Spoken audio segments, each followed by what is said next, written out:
السلام علیکم دوستو، ہمارے چینل کو لازمی سبسکرائب کر لیں اور ویڈیو اگر اچھی لگے تو لائک اور شیئر بھی کریں۔ تو ضرورت ہے اس ماہ کی کچھ فضائل، اس ماہ کی برکات، اس ماہ میں کی جانے والے اعمال کے تعلق سے بات کر لیں، تاکہ یہ جو مہینہ چل رہا ہے ماہ رجب، اس کی برکتوں سے ہم مالا مال ہو سکیں، اس سے فیض ہم لے سکیں۔ چونکہ عرف عام میں تو ماہ رجب ہی کے نام سے مشہور ہے، لیکن اس ماہ کا فقط ایک نام نہیں، بہت سے نام ہیں۔ جیسے کہ رجب اس مہینے کو کہتے ہیں، رجب کا معنی اہل علم جانتے ہیں کہ رجب ترجیب سے بنا ہے، اور ترجیب کا معنی ہوا کرتا ہے تعظیم کرنا۔ تو اہل عرب کا یہ معمول تھا کہ وہ اس مہینے کی تعظیم کیا کرتے تھے، توقیر کیا کرتے تھے، اس لیے یہ مہینہ رجب کہلایا۔ اسی ماہ کو الاسب کے نام سے بھی جانتے ہیں۔ الاسب اس مہینے کو اس لیے کہا جاتا ہے، اسب کا معنی ہوا کرتا ہے تیز بہاؤ۔ اس مہینے میں اللہ رب العزت کی رحمت وہ تیزی کے ساتھ امت پر ڈیلی جاتی ہے، اس لیے اس مہینے کو الاسب بھی کہا گیا ہے۔ اور بھی نام ہے اس مہینے کے، مثال کے طور پہ رجم بھی کہا جاتا ہے اس مہینے کو۔ رجم پر اگر غور کریں گے تو رجم کا معنی ہوا کرتا ہے پتھر مارنا۔ اب اس مہینے کو رجم اس لیے کہا جاتا ہے کہ اس مہینے میں اللہ کی طرف سے شیاطین کو پتھر مارے جاتے ہیں، تاکہ وہ مسلمانوں کو تکلیف نہ پہنچا سکے، مسلمانوں کو ایذا نہ پہنچا سکے۔ اسی مہینے کو الاسم بھی کہا جاتا ہے۔ جیسا کہ میں نے ذکر کیا کہ اہل عرب کا یہ معمول تھا کہ جب ان میں لڑائیاں چھڑ جاتی تھیں، جنگیں ہوتی تھیں، تو کبھی بند نہیں ہوتی تھیں، مگر جب رجب کا مہینہ آتا تھا تو اس مہینے کی آمد سے پہلے ہی پہلے اس مہینے کی قدر وہ لوگ جانتے تھے، اس لیے جنگ و جدال کو بند کر دیا جاتا تھا۔ اس لیے اس ماہ کو اسم کہا گیا ہے۔ اسم کا معنی ہوتا ہے بہرا، کہ کہیں بھی جنگ و جدل کی آواز سنائی نہیں پڑتی تھی، اس لیے اسم کہا گیا۔ ایک روایت اس طریقے کی بھی ملتی ہے پیارے اسلامی بھائیوں، اس مہینے کے تعلق سے جو نام ہے نا اس مہینے کا رجب، ایک روایت ملتی ہے کہ رجب جنت میں ایک نہر کا نام ہے۔ فرمایا گیا ہے کہ اس نہر کا پانی دودھ سے زیادہ سفید ہے، شہد سے زیادہ شیریں ہے، میٹھا ہے، برف سے زیادہ ٹھنڈا ہے۔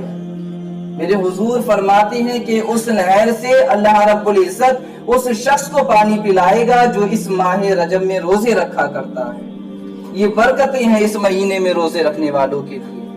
میں نے کہا نا کہ اسب بھی نام ہے اس مہینے کا۔ اسب کا معنی ہوا کرتا ہے تیز بہاؤ، اللہ کی رحمت کا بہاؤ امت پر تیز ہو جاتا ہے اس مہینے میں، اس لیے اسب کہا گیا۔ پھر رجب نہر سے پانی اس شخص کو ملے گا جو اس مہینے میں روزے رکھے۔ اور یہ ویسے تو تمام مہینے، سال، ہفتے، دن جتنے بھی اللہ نے بنائے، جیسا کہ قرآن بھی شاہد ہے، عند اللہ 12 شہرا، اللہ کے نزدیک 12 مہینے ہیں، اللہ ہی نے بنائے ہیں 12 مہینے، مگر ان 12 مہینوں میں سے 4 مہینوں کو حرمت والا مہینہ بتایا گیا۔ 4 مہینے ان 12 مہینوں میں سے حرمت والے مہینے کہلائے۔ ایک مہینہ ذی القعدہ، ذی الحج، محرم، یہ 3 یکے بعد دیگر یہ حرمت والے مہینے کہلائے، اور ایک چوتھا مہینہ جو ہے وہ ماہ رجب المرجب ہے، یہ حرمت والا مہینہ کہلایا۔ اس مہینے کے تعلق سے میرے حضور آقا کریم صلی اللہ علیہ وسلم فرماتی ہیں، ان رجب شہر اللہ و شعبان شہری و رمضان شہر امتی۔ میرے حضور فرماتے ہیں کہ رجب اللہ رب العزت کا مہینہ ہے، اور شعبان میرا اور رمضان میری امت کا مہینہ ہے۔ تو اس مہینے کو اللہ کے ساتھ جوڑا میرے حضور نے، تو اس مہینے کی کیا برکتیں ہوں گی، کیا برکتیں ہوں گی۔ میرے حضور علیہ الصلوۃ والسلام ارشاد فرماتے ہیں کہ جو شخص ماہ رجب میں ایک روزہ رکھے، رجب کی پہلی کا روزہ رکھے، میرے حضور فرماتے ہیں کہ اللہ تعالیٰ 3 سال کے گناہوں کا کفارہ بنا دے گا اس روزے کو۔ ایک روزہ ہم رکھیں، 3 سال کے گناہ معاف، کتنی برکتیں ہیں۔ آگے میرے حضور فرماتے ہیں کہ جو اس مہینے کی دوسری کو روزہ رکھے، یعنی دوسرے دن یا دوسری تاریخ کو روزہ رکھے، میرے حضور فرماتے ہیں کہ وہ دوسری کا روزہ اللہ رب العزت کی طرف سے جو ہے 2 سال کے گناہوں کا کفارہ بن جائے گا۔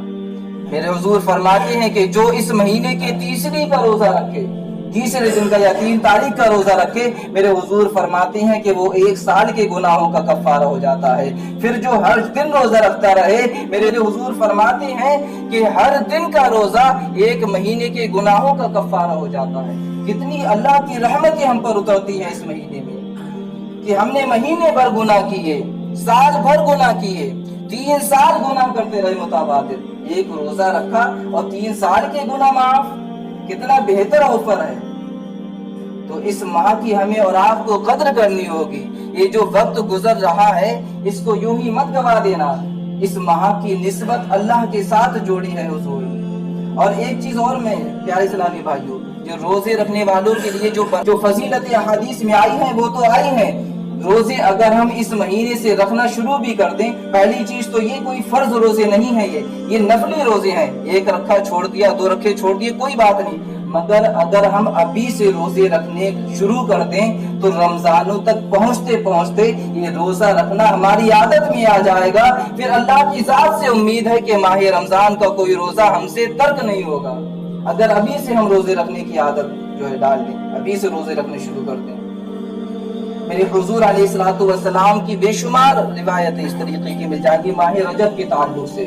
ایک روایت اس طریقے کی ملتی ہے کہ 1 روزہ رکھو ماہ رجب میں تو میرے حضور فرماتے ہیں کہ اللہ رب العزت 9 سال کی عبادت کا ثواب عطا فرمائے گا، 9 سال کی عبادت کا ثواب۔ ایک مثال آپ سمجھیں، جو موبائل تو گھر گھر میں موجود ہے نا آج کل، کمپنی والے کبھی کبھی آفر دیتے ہیں 50 والا 40 میں، تو کیسے دوڑ کر کے دکان پہ جاتے ہیں۔ اللہ نے کتنا بہترین وقت دیا، کتنا بہتر آفر اس نے دیا، 1 روزہ رکھو 9 سال کے روزوں کا ثواب۔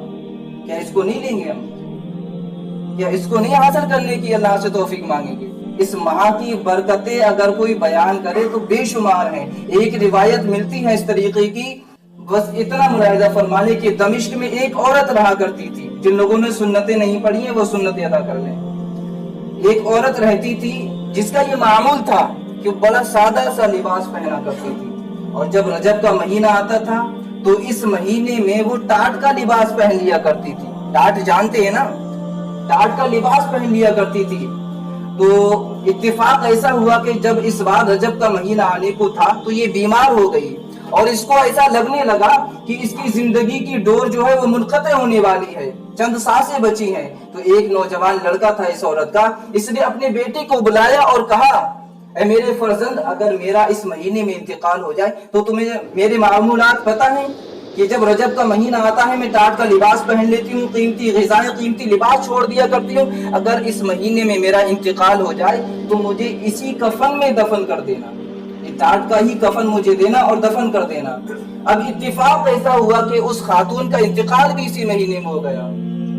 جب انتقال ہو گیا تو اس لڑکے نے نمود و نمائش کی خاطر کہ شہرت ہوگی، میری نام ہوگا، کہ اپنی ماں کے جنازے میں بہترین کفن دیا، جیسا کہ آج کل ہم کرتے ہیں۔ اگر اس طرف جائیں گے تو وقت زیادہ چاہیے پیارے اسلامی بھائی، تو اس نے جو ہے نمود و نمائش کی خاطر بہترین قسم کا کفن دیا، اس کے بعد میں اپنی ماں کو دفن کر دیا۔ جب دفن کیا تو رات میں خواب میں دیکھ رہا ہے، ماں آ کر کے اپنے بیٹے کو ڈانٹتی ہے، کہتی ہے میں نے تو اس سے کہا تھا کہ مجھے ٹاٹ کے کفن میں دفن کر دینا، مگر تو نے نمود و نمائش کی خاطر بہترین قسم کا کپڑا مجھے دیا، لہٰذا میں تجھ سے راضی نہیں ہوں، میں تجھ سے ناراض ہوں۔ اب یہ گھبراہٹ میں اٹھا اور صبح کا انتظار کرنے لگا۔ جب صبح ہوئی یہ قبرستان پہنچا اپنی ماں کی قبر پر کہ چلو جو میری ماں نے وصیت کی تھی اب پورا کر دیتا ہوں میں اس کو، کم سے کم ناراضی تو ہو جائے گی۔ جب اس نے قبر کھودی تو ماں کو قبر میں نہیں پایا۔ اب یہ حیران ہے کہ ابھی 1 ہی دن پہلے کل تو میں نے اپنی ماں کو قبر میں دفن کیا ہے، کہاں گئی آخر قبر سے ماں؟ اب یہ حیران تھا، یہ سوچ رہا تھا کہ یہ ایسا کیسے ہو سکتا ہے۔ غیب سے آواز آئی، نادان کیا تجھے خبر نہیں کہ جو ماہ رجب کی قدر کیا کرتے ہیں ہم قبر میں ان کو تنہا نہیں چھوڑتے بلکہ اپنے دامن رحمت میں ان کو بلا لیا کرتے ہیں، اپنے دامن عاطفت میں ان کو جگہ عطا فرما دیا کرتے ہیں۔